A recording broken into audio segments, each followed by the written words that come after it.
Hello, everybody, and welcome to We All See Things podcast with myself, Nathan, and my co-host Lauren. Hello.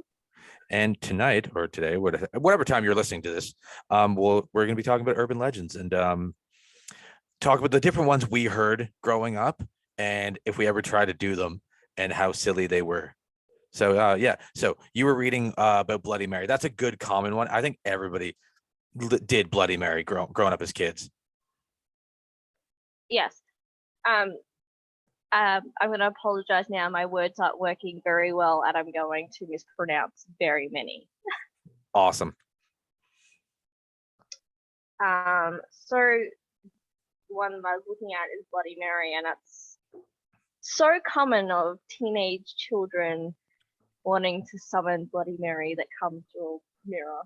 Okay, so what did you guys do here? Because I know we did it in a certain way back in Canada. What was your thing about Bloody Mary? It's probably the same thing, but I'm just curious if you guys had anything different. You stand in front of a mirror with candles and say her name so many times, and with the lights off. Yeah, that's pretty much it. Yep. I don't like.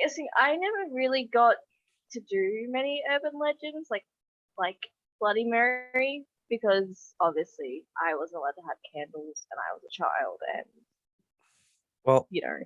see, ours didn't involve candles. What we did when we were kids, we'd like, go into the bathrooms and stuff like that in like elementary school and stuff. And then you shut off the lights and you say Bloody Mary 3 times, and she's supposed to appear in the mirror. It's either in the mirror or behind you in the mirror. So like you see her, but you turn around, she's not there.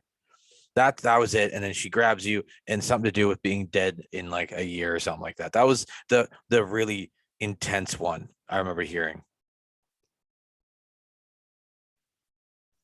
There's so many urban legends, especially like the one that I was just talking about, like the Chuck E. Cheese one. Um, Yes.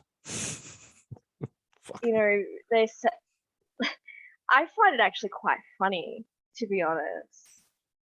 Like, I don't know what you believe, but I just believe it's a bunch of bullcrap. To be fair, like the Chuck E. Cheese one is they would take pizzas or slices of leftover pizzas from other people's dinner or pizza parties and then make a complete pizza again and give it to the next child's pizza party. To be fair, that's probably the most believable urban legend I've ever heard. Because that Look, sounds like something a business person would do. okay, so like I get your point of view, but for me being in Australia, we don't have those kind of things. So I can't really go there and justify it as myself as I would like to, but it's a pizza.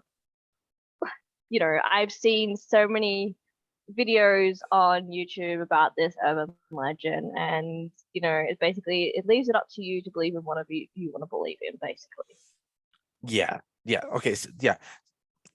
It just that one just seems very like because I remember growing up, there was like rumors of the donut shops in Lindsay, where I grew up in Lindsay, Ontario. It was called Donut World, and he would take the like what he would do is, they sell donuts and shit, coffees and whatever. And then when a donut became like a day old, he would sell the donuts in a bag and call them day old donuts. You could buy like a bag for like $2 back in the day. So the rumor around town is that he would take the day old donuts from one store, bring them across town, and put them back on the shelf on the others in the other store as freshly baked donuts. Now that was a rumor for like the longest time until my buddy and I actually saw the guy do it. He was bringing donuts out of the back of his car into the back of the store. This was like 2 3 a.m. and we're like, I think we're like 15 years old, just running the streets because we're like shit kids. And he was bringing donuts out of the back of his car and bringing them into the shop. And we're like, wait, I thought he baked them in store. And that was his thing too. He said he baked them in store. So why was he taking donuts out of the back of his car and put them in the store? So that became like an urban legend in town. And then we were like, no, we saw him do it. And people were like, sure you did. Like one of those things, like nobody can really believe you. But that was the urban kind of one of the many urban legends in the town I grew up in. But dude, there was a couple urban legends in the town. There was one called the Skugog Monster, which the lake was called Skugog Lake, and it was just a giant muskie that apparently ate dogs. Yeah. Okay. Yeah, apparently it was this giant muskie. Now, there was two stories to the Skugog monster. One was it was a giant muskie. Now, I don't know if you know what a muskie is. It essentially looks like a barracuda, but in fresh water. And it's super aggressive. They have sharp teeth. You know the fish that kills Nemo's mom and the rest of the babies? Yes, That's a barracuda. that's a barracuda. I didn't know if you knew what a I barracuda was. Some I know people what a don't. barracuda Some is. people don't. I'm just saying. You kind of just looked at me like, oh fuck, maybe she doesn't know what a barracuda is. But I know what a barracuda is, I and explain. also they use it in different terms as well. I think I'm clearly aware what a barracuda is. You just gave me the look, and I'm like, okay, I'm just gonna explain it because maybe there's some listeners who don't know either. I'm gonna It's go with a that. fish with sharp teeth. That's what a A long muskie is. It's a just long fish with sharp teeth. yeah, that's what a muskie is. It's just in fresh water. Now, the Skugog monster, though, was apparently a muskie that was like double or triple the size of a normal sized muskie, which they are fairly big anyways. And it was big enough to eat small dogs. That was one of the urban legends of the Skugog monster. The other was it was a ghost that roamed the river that went through the town of Lindsay. And I was like, okay, that's even less believable. The Skugog monster, at least the giant fish, sounds believable because that could potentially happen.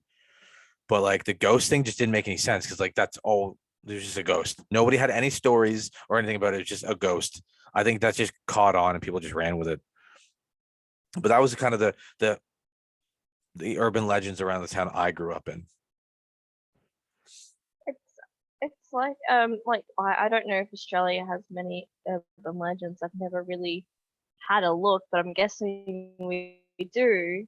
The main ones that I know is like Candyman and Candyman Slender Man and like was essentially the same as Bloody Mary, wasn't it? Like in the mirror. so Candyman's basically a man with a hook and basically the same thing as Bloody Mary. You say his name, he comes after you, he kills you, pretty much. There is so many videos on YouTube. I actually personally watched like a few years ago of someone doing Candyman challenge. And it was so funny that they made it into a whole thing. They made it like someone came in, walking around, put blood on the mirror saying, I'm gonna come get you, I'm gonna come find you. And they were hiding under the sink and everything, and it was hilarious. See, that's dedication. Okay, so I I love what I find and what I love is that I love when people make them into challenges. An urban legend is a challenge, but sometimes those challenge goes a little too far. yeah, people get hurt sometimes. Wasn't there like a game called like Blue Whale or something? What was it called? Blue Whale. I don't know. Is that a game here? I've never heard of the what No, I think that's what it's called. I don't come at me because I'm not 100% sure, but I think that's what they call. the game is called Blue Whale. Or it might not be called Blue Whale. I don't know. If you can find the rules of this game, maybe I have heard of it. I don't know. But Oh, I that's right. It is called Blue Whale. What is the truth behind an online suicide challenge? That's what it was. oh shit. Yeah, no, that's bad. That is dumb. That is totally and utterly ridiculous. Hmm. Okay, so I did look up spooky Aussie urban legends that will keep you up at night, and I've just kind of like had a look through them, and I don't. It doesn't look like there's anything. The Crown Casino morgue, despite the Crown Casino repeatedly denying its existence, rumors have persisted for years that the Melbourne's Crown Casino, which is the biggest casino here in Melbourne, has its own morgue to cater for elderly gamblers who pass away or those who have died by suicide after gambling with their establishment.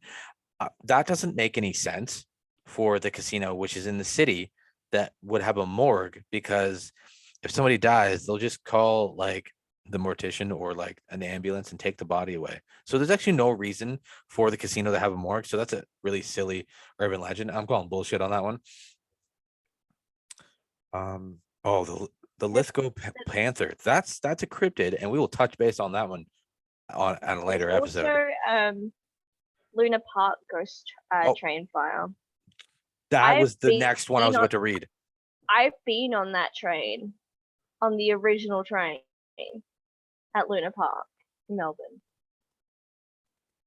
So, like, well, it's not a train; it's a roller coaster, but yeah, I call it a train. Okay, so apparently back in 2000, on June 9th, 1979, a devastating fire in Luna Park ghost train ride said to be the result of an electrical fault claimed the lives of 7 people. 3 of the victims were, I'm not going to say their names.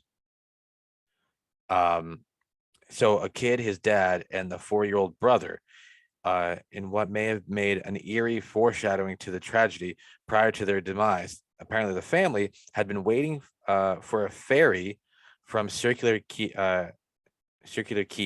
to Sydney's Lunar Park when they were approached by a satanic-looking figure dressed in a loincloth, mask, and horned headdress.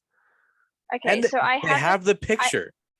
They do the picture. Okay, I haven't been to the one in Sydney, but I've been to the one in Melbourne on their ghost trains, and I've been on their like really old roller coasters. I tell you what, that old roller coaster in Melbourne gives you fucking whiplash. That thing is bumpy as shit. They were not made for safety back in the day. No, they weren't. Okay, so apparently the man in the loincloth and the horns, I will put a picture up for this because this looks crazy. The man reportedly came up to the family, placed his hand on the 6-year-old's shoulder, and a photo was taken. So yeah, they actually do have the photo right there, and it is back in the day looking photo. To this day, no one knows the identity of the man dressed as a demonic figure, but some believe that the horned man resembles the god Moloch. Really? Moloch? Who asked for children to be sacrificed through fire or war, while others believe the man had been linked to the local satanic cult. So it's either a dude from a satanic cult or the god Moloch. Jesus Christ, that's a jump. That's a big jump. Oh, then there's the urban legend where what is it? You do it at 3 a.m.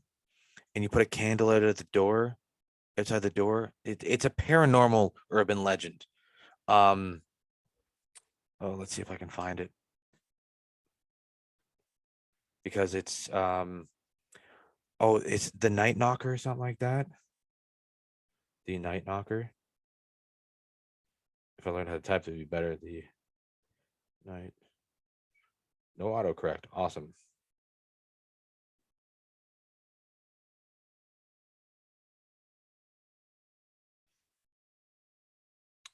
Nope, that's a book. All right, cool. Awesome. All right, so this urban legend, apparently, it's a paranormal urban legend. I'm going to go off memory because I'm not going to waste time Googling it. So it's around 3 a.m. You're supposed to light a candle, put it at the door, like outside your door, and close the door. If something knocks on it, you're not supposed to answer the door.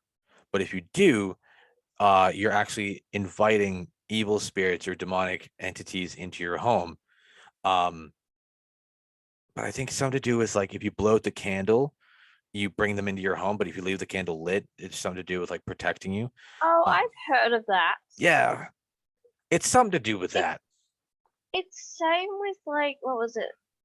They would do like a ritual or something, like a teddy bear or something would come back to life, and then they would try and run away from it. Oh yes, I've heard of that one. Fucking hell, that's been a long time since I've heard. Yes, it's something to do with you leave a teddy bear in a room, a teddy bear doll, any type of like humanoid type of toy, and you leave it in the room. You do a ritual, or you do a ritual on the floor around the toy, and then you leave the room and come back, and the toy is supposed to have moved. And if you don't do the ritual again to then cast away the spirit or evil entity or whatever it is, then the spirit or demonic entity or whatever stays in the toy, and then it kind of like torments you. You essentially make a haunted item. That's what you do. Which is utterly stupid. Stupid that you can do that. Stupid to do that. It's both. It's both. stupid to try it and stupid to do it. Well, why would you do a thing like that? You don't know what you're bringing into your house. That's like kind of half the fun, though. Not when you call me and I have to get rid of the damn thing. Well, it's how it is. So okay, so That's how it it's is. just how it is. That's your job. I know what my job is, but I don't want a phone call at 4 o'clock in the morning saying I summoned something and I can't get it out of my house. Help! Well, don't do it in the first place. Exactly. Oh, okay, so there's the bunyip, which is technically a myth or urban legend. It's a cryptid. That's so. I guess stories are myths, but the creature itself is a cryptid. I do have a bunyip story. Um, I will save that though for when we start talking about the bunyip. We'll talk about one of the upcoming episodes, maybe the next episode. We'll talk about cryptids in Australia themselves, because then we can like really focus on like the bunyip, the drop bear, the yowie. A But yes, drop bear is basically a koala. it's a sober. I have a theory that a drop bear is just a sober koala. Well, they're getting drunk off eucalyptus, and That plus they have chlamydia. Yeah, exactly. How angry would you be if you're sober all the time with an STD?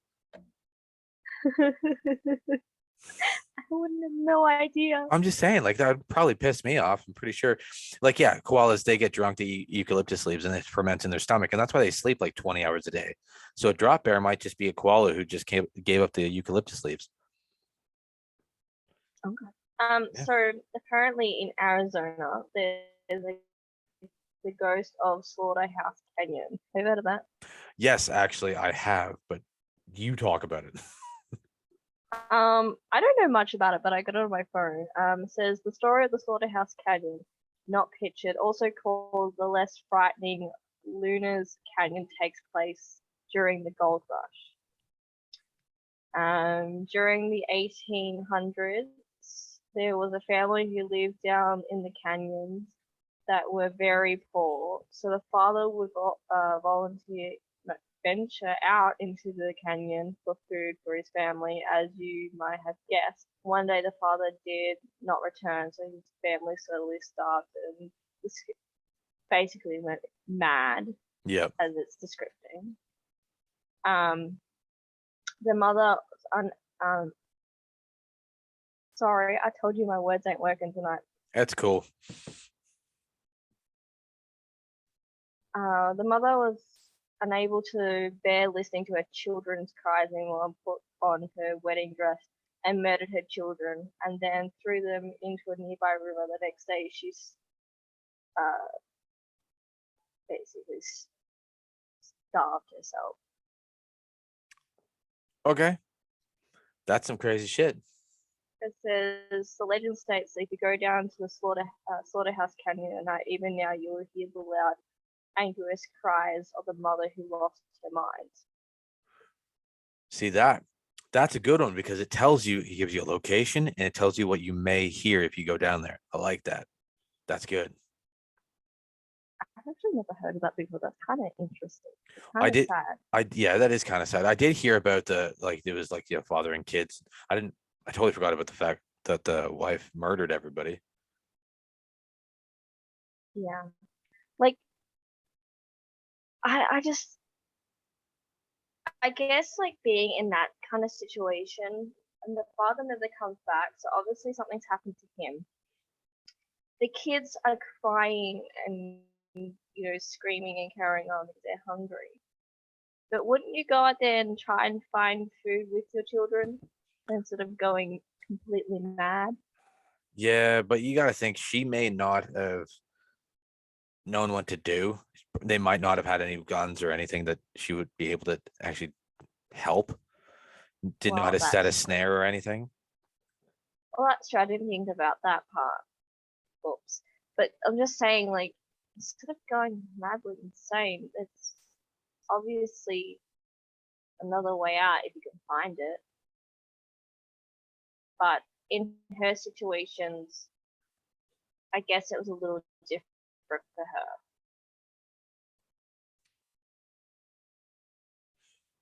Yeah, So okay, that's kind of one of the sad ones. It is kind of shit because that legit could have been an actual thing that happened. Like that's back in that day. How many people like were stranded? For all you know, he got either murdered because he found gold, and somebody heard that he found gold and they murdered him, took the gold, never went home, or he just bailed. That could happen. And so apparently Australia has their own type of Loch Ness monster. Yeah, the Hawkesbury River Monster up in New South Wales, apparently Brooklyn and other locations in New South Wales. The story, a local equivalent of the Loch Ness Monster, we're talking eels some 4 meters in length and 30 centimeters around. A punt operator who did not wish to be identified told researchers Tony Healy the water was silvery, shimmering. It was the turn of the tide, a beautiful night. And as I was stepping out onto the knoll, there was this to the right was a silhouette of a perfect silhouette of a picture of Loch Ness Monster. He said, I seen it as a kid. All right. So when he was young, he went out onto the knoll and saw the silhouette of the Loch Ness Monster. All right. Oh, Yeah. that's different. Um, Here's another one. This is Illinois' Homie the Clown. Have you ever heard of that? I have not. So throughout the suburbs of Chicago in the 90s, there was a rumor going around in elementary school that there was a creepy man dressed as Homie the Clown, driving Okay. around in a white van trying to lure kids into it with candy and money. Why is it always Trigger a white warning, van? Oh, just a trigger warning. In some variations, he was a kidnapper. In other, he was a rapist. But all in variations, Homie left a mark on young Chicago kids in the 90s. see, that was kind of the same thing when I was growing up too. Like I obviously didn't live near Chicago at all, but we had the same thing. Apparently, there was a guy driving around in a white van trying to kidnap kids. I think that happened everywhere. There's always somebody in a white van, no windows, picking up kids with either, money, candy, or puppies. The bar was not high to kidnap kids. I will put a picture up of like, do you know what I'm talking about? Oh, shit. Well. Yeah. Oh, that looks like Bozo the Clown. I'm pretty sure that's Horny the Clown. Oh, it's Homie. Okay. No, I read that wrong. I was gonna say. I read that because my phone's just laying there and I see that you put his name there. I'm like, the fuck? His name's Horny the Clown? No, it's Homie. Homey the Clown. Sorry. Yeah. Sorry. But like, get your mind out of the gutter, goddamn. I'm pretty sure that's Bozo the Clown. That's the picture. Hold on a second. I'm gonna research him for a minute. Bozo the Clown. No. Okay, the picture that they're using, that is Bozo the Clown. Okay, so like, because there was other variations in the story that I was telling, I didn't want to say it out. Yeah. No, that's fine. The picture you sent me, that is definitely Bozo the Clown because I remember watching him when I was a kid. Yes. So I cannot use that picture. Definitely can't use that picture. We'll just put a picture of a crazy looking clown picture of a drawing. Yes. Exactly. We'll just keep it simple. If it's drawing, then it's nobody. Yeah, it's nobody, so we can't get sued. Okay, let's see.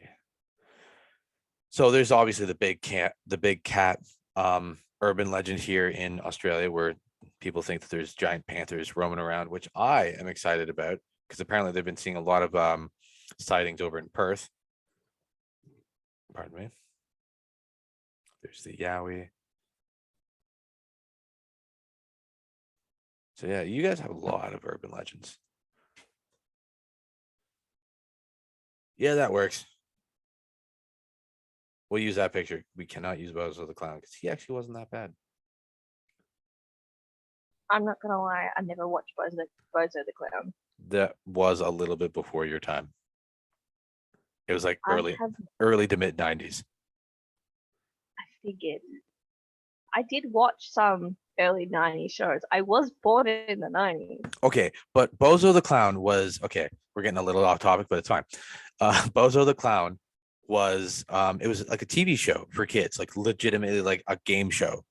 Like there was an audience of just children, and he would pick a random kid out of the audience and then make them do like crazy shit, like throwing pies at other clowns, like like carnival games, that kind of stuff, and like do crazy, like ride on like tricycles and like little fire trucks and stuff like that. So it was just like crazy, like it was for kids who had very short attention spans. That's what this show was for. So yeah, that was what Bozo was. So replay value wasn't really big. Do you know the story behind the Hanging Rock? Actually, I just came across that. What is the Hanging Rock? So the story is literally like, well, is literally a story and is a movie you can watch. It's a Joan Lindsay 1967 novel. It's about a disappearance of schoolgirls and their teachers on Valentine's Day in the 1900s. Oh, you know what? I have heard about this. I have not read the book or seen the movie, but I know a few people, like actually Amanda and her friends actually know about this. But yes, sorry, And continue. so a few schoolgirls, well, like a group of school kids and their teachers went up to this rock called Hanging Rock, and these kids just climbed up the rock and suddenly just disappear out of nowhere, and they couldn't find them at Is all. isn't it one of the top like the top disappearances, unsolved disappearances in Australia or something like that? I think that's what it is. I think so, but it's like, as they say, it's based on facts and trying to figure out what was the reason. Some people think it's like as you go into some sort of like trance when you're up in the rock, when you go past a certain point and you Okay. just disappear. You can go visit this place if Isn't that you're not too far interested from in here? going. I say here Hanging like we're Rock. close. Yeah, isn't Hanging Rocks here in Victoria, Um, is it not? yes, Oh, maybe we'll have to do a visit out there. it's a bit far for me. I think it's a bit far for Hanging Rock, Victoria. Let's see, where's the distance? Hanging Rock Winery.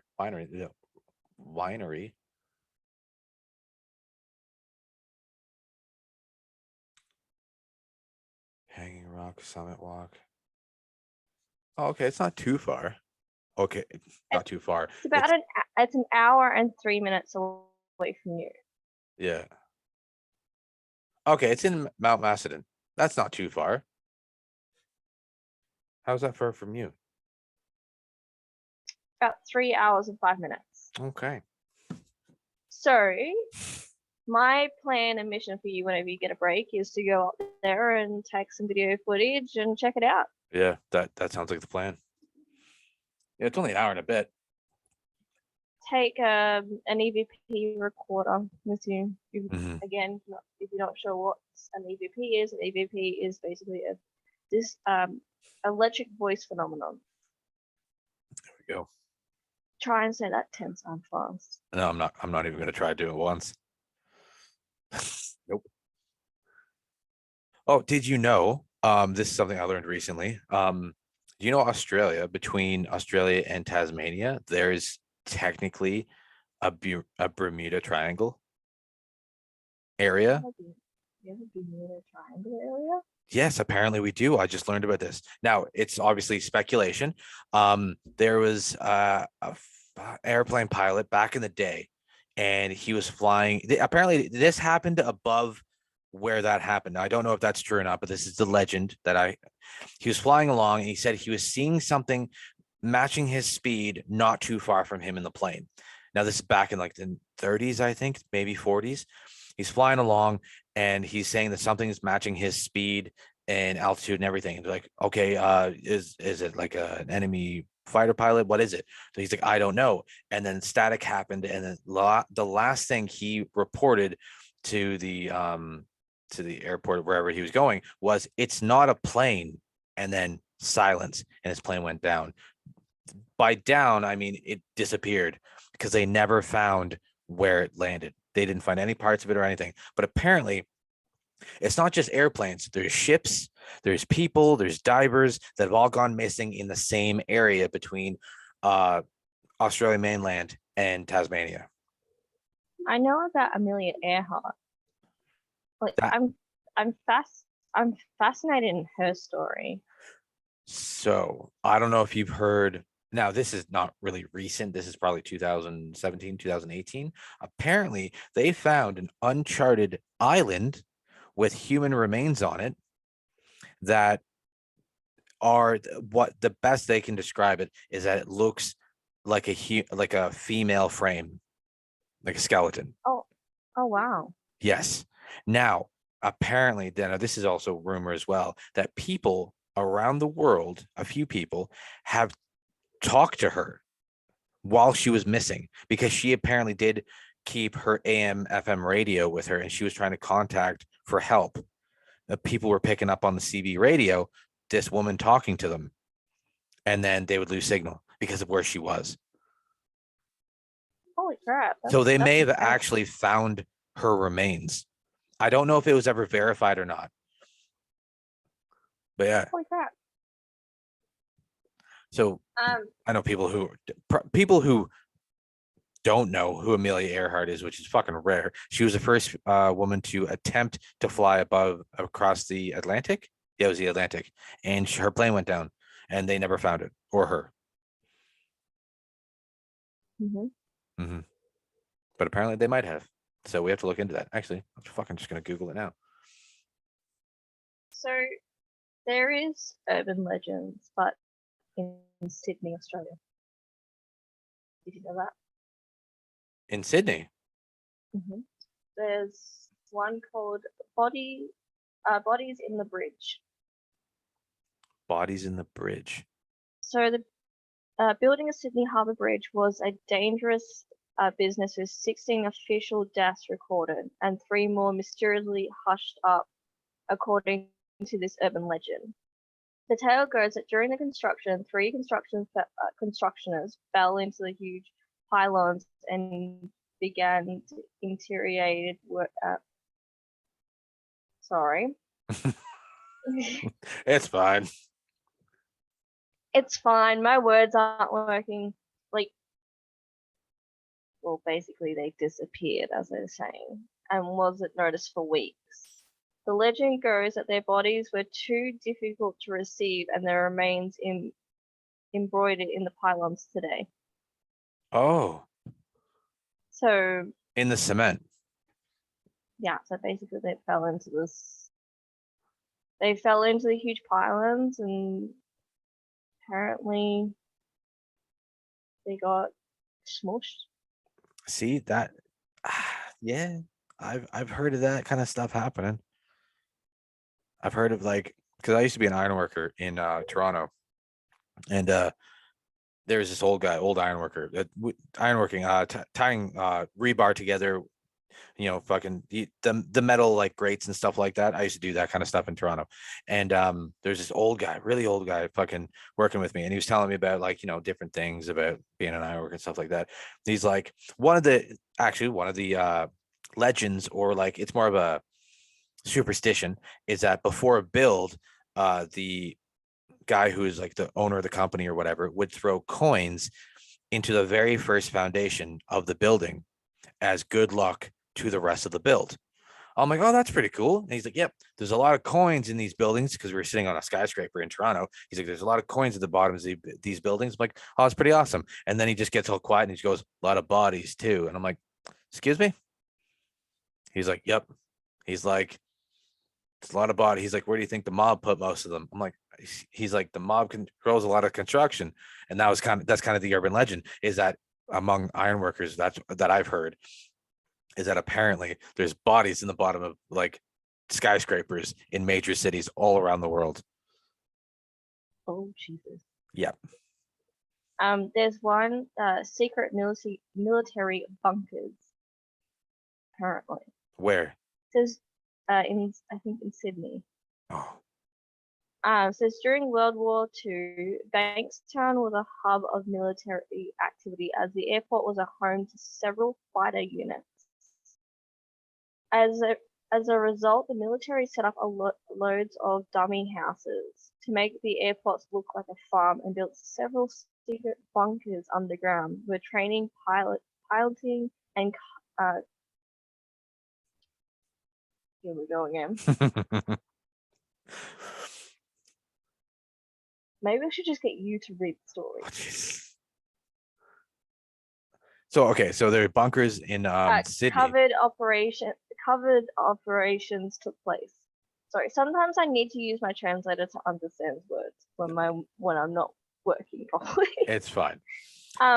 Several of the bunkers are publicly knowledge, but one continues to be adult conspiracy theorists. Rumors have to house military secrets. It is said to lie untouched beneath a block of flats in the area. Its steel doors welded shut, and some explorers claim to have snuck inside in the 1980s to find a base Indiana Jones style complex with its tunnels connecting to secret military headquarters nearby. That's pretty cool. That's pretty awesome. See, I love that kind of stuff. Actually, just a fun fact. That's exactly like the town I grew up in Lindsay, Ontario. Apparently, Lindsay, Kawartha Lakes now, that's what they call it, has tunnels going all underneath the city. Because apparently Lindsay was a major military base in World War II. And I don't know why, since it's in the middle of fucking Ontario. Doesn't make any sense to me. But Lindsay was also there's a factory there. It was Trent Rubber, it doesn't exist anymore, was a munitions factory. And it's crazy because if you went to the library and get history about Trent Rubber and that factory, that building, they do have pictures of people moving guns and munitions for World War II, which is really cool. But the urban legend is that Lindsay is like there's tunnels everywhere, and apparently the way to get into the tunnels is in the armories, which is in like the heart of Lindsay, right near the Tim Hortons, right on Kent Street. Trent Rubber had a tunnel that went from the factory to a house 3 blocks away because that's where the general lived, and he just needed to get to the factory for some reason. But they went all over the town. And yeah, so like there was, and apparently tons of people, not tons, but a handful of people have gotten down into those tunnels and went all over the town of Lindsay. So yeah, so like the idea tunnels underneath towns and cities, it's pretty common. And like, I would love to be able to find one. If it was true, I would love to be able to see it. Nice. Mm-hmm. So I've also looked up Amelia Earhart because I do remember hearing about the fact that they did find human remains on a remote, uncharted island. So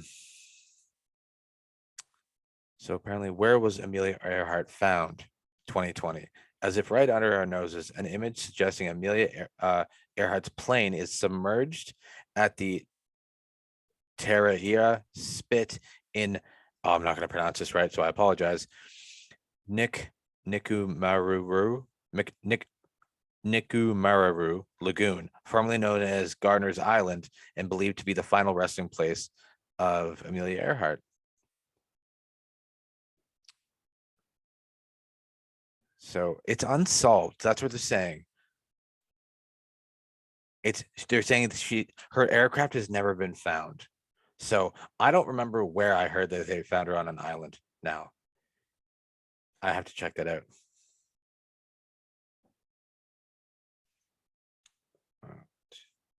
because I do remember hearing about this. Yeah, there we go. Bones discovered on a Pacific island belonged to Amelia Earhart. I think it was 2018. And it was done by the Washington Post. So possibly she was the first one. Yeah.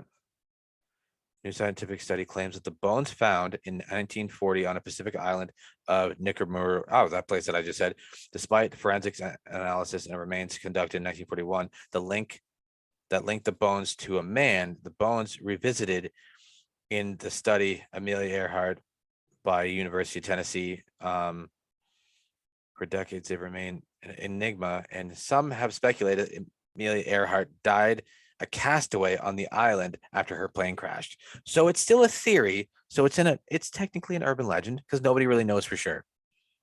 There we go. So they may or may not have found Amelia Earhart.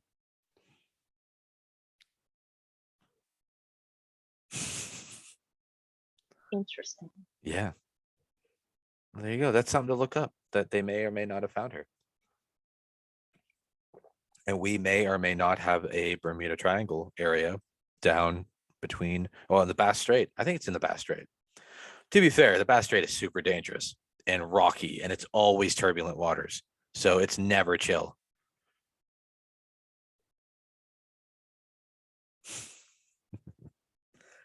That'd be cool to check that out. But I don't think you can actually.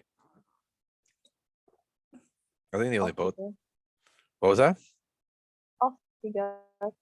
I would love to check that out. Bermuda Triangle without having to go all the way there. I can just go down here. That'd be great.